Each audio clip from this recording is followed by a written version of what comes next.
friend Graham here from the recordingrevolution.com, and I hope you're having a great day. Welcome back to the Mixing with Compression series. So glad to have you. It's been a lot of fun unpacking what a compressor is so that you can understand it and then go use it and make better sounding songs and mixes with it. Today's video is no exception. We're going to talk about one of my favorite mix moves with compression, that is mix bus compression. Now, your mix bus is your master fader. It's your two bus. The mix bus. It just depends on what you call it, where you were raised, how you learned. It's this final track here in your DAW. And in my case, it's this blue one called mix bus. And you can put plugins here, by the way, in case you didn't know that. I highly recommend it. It's a very, very great way to work. So what I like to do is slap a compressor on my entire mix by putting it on the master fader. Why? This is going to give you instant punch, a little bit of power, and a little bit of glue. Now, that's an interesting word. Some people don't like that word. I think it makes sense to me because here's the deal. Your mix is dynamic. That's what's great about a good mix, hopefully, is that it has low moments and high moments, quiet, loud. There's a range of level. And that might mean there's a section of the song where there's fewer instruments playing and a section where there's a lot of things happening. And that's what gives a song life. If a song is just like the same all the way across, it's lifeless. It's a little boring. It doesn't sound as exciting. So we like dynamics. But as you know, compressors remove dynamics. That's their whole point. So it's not bad to kill some dynamics. You have to create the power and the energy and life that you want. You just don't want to get rid of all the dynamics. And what I like to do is take a compressor like this one here. This is the Waves SSL Master Bus compressor. You take a compressor like this and you do a little bit of gentle squeezing on the entire mix. And what it will do is create a little bit more power, a little bit more oomph, and it'll take that dynamics, which is all over the place, and reduce it just a little bit to create a little bit more average volume, a little bit more cohesion, a little bit more glue. So your mix isn't quite all over the place in terms of loud and quiet. It's a little bit more reined in, and it sounds a little bit more upfront and a little bit more radio ready. It's subtle. This one's going to be subtle. So you may not like this if you're newer to mixing. You may not notice it if you're newer to mixing. But I'm going to show it to you anyway because the more you use it, the more you see how valuable this move is. First, I'm going to give you the before and after, and then I'll show you the settings, and we'll do before and after again. And I'll give you a couple tips on how to set this up nicely in your mix. I'm going to press play, and I'm going to leave the compressor on. It's on at first, and then I'm going to take it away, okay? And what I want you to zero in on, if you can, if you're listening on good speakers or headphones, are things like kick and snare. Kick and snare would be the more obvious places for it, but again, spoiler alert, it's subtle. Here we go. Breaking me down to my bones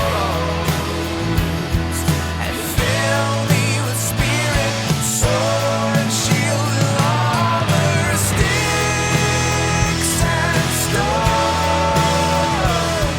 are tearing me till you start breaking me down to my bones and fill me with spirit, sword, shield and armor.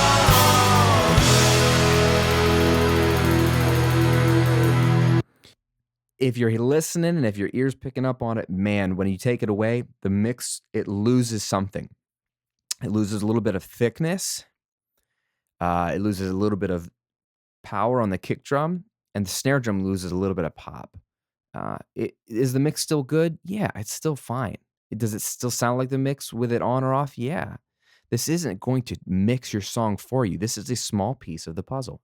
And that's why I want to show it to you because it's a very cool piece of the puzzle. But when you kick the compressor on, it really is better. More punch, the drums come alive, and the song has a little bit more thickness to it. It takes a song that I think could sound thin and nice and clean and maybe a little too clinical, and it gives a little bit of weight in there. Okay, and this is all because of simple compression.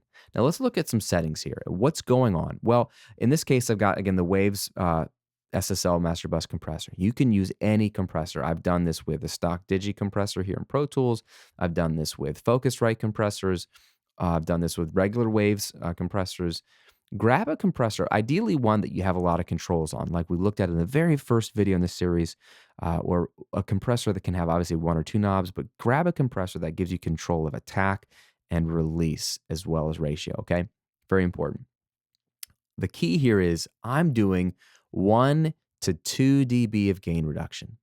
Look at this again. Look at the meter. Look at how little compression's happening. So this first line here is the 4 dB of compression. Look at how we don't get close to it. Breaking me down to my bones.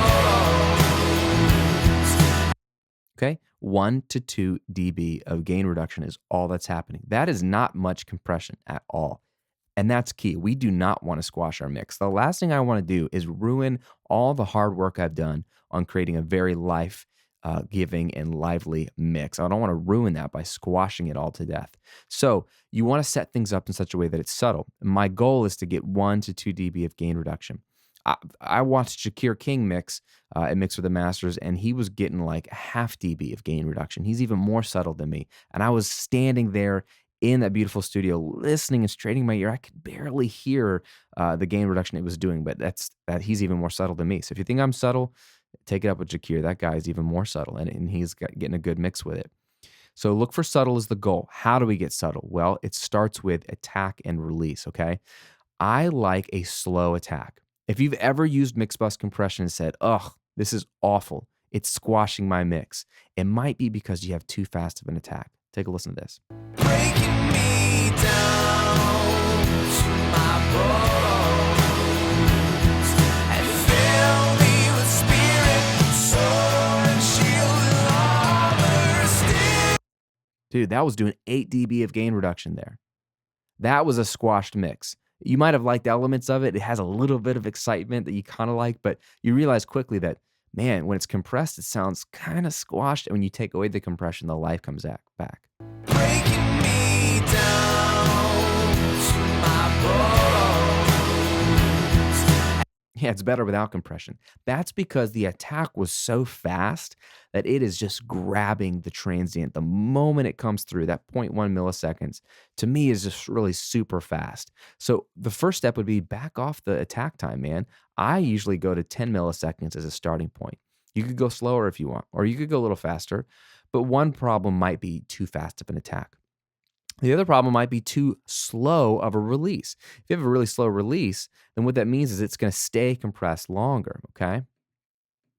Breaking me down to my bones and fill me with spirit, sword, and shield, and armor, sticks and stones.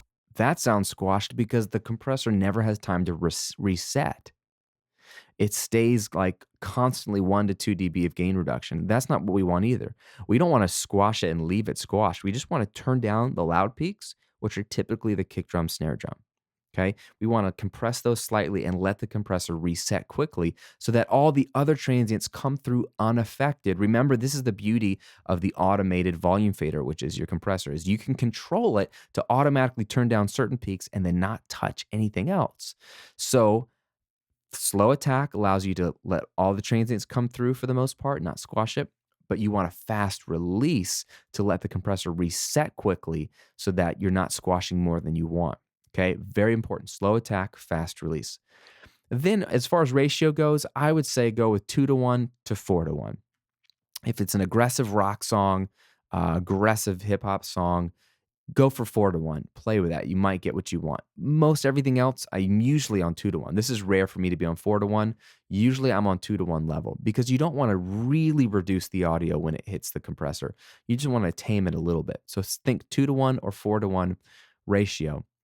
And once you've got those settings in place, slow attack, fast release, 2-to-1, 4-to-1 ratio, then you grab the threshold knob and press play at the loudest part of your song and watch this needle or meter, if it's not an analog style meter, and watch it so it's not doing more than 1 to 2 dB of gain reduction on the loudest hits on the loudest part of the song. That's where you leave the threshold, and then you know you're good.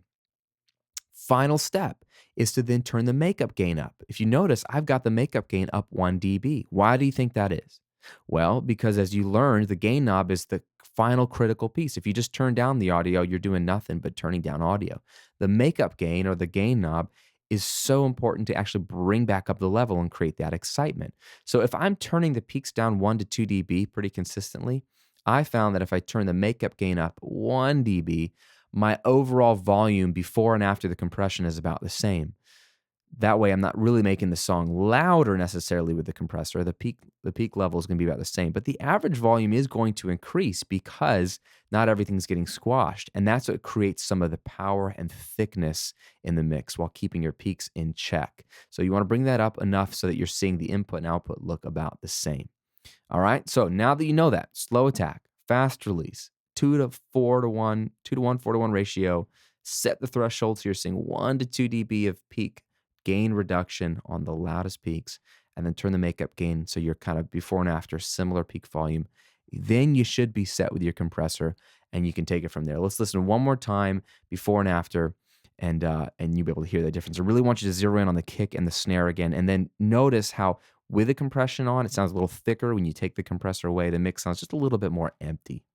Breaking me down to my bones and fill me with spirit, sword, and shield, and armor, sticks and stones are tearing me in two till you start breaking me down to my bones and fill me with spirit, sword, shield, and armor.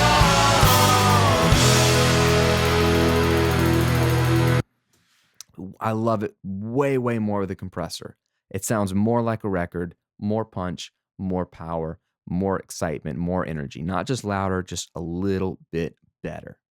Now, I really want you to get this concept. And so, to help you, I have put together a complete checklist of all of these compression tips. It is a 7-step compression checklist that walks through all the settings, the philosophies, the tips, the examples that we've been covering in this entire video series. It's sort of a complement or a guide to go along with this video series. I've put it together for you to help really reinforce this so that you can remember all the stuff we've been talking about when you're actually sitting down to mix.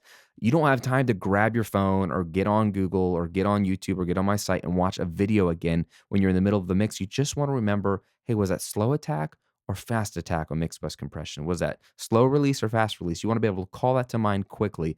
Hence why I put together this guide, this 7-step compression checklist. And it's free and it's for you to go along with the series. To get it, just go over to compression7.com. That's compression, the number 7.com. I'll put the link here in the video and right below this video.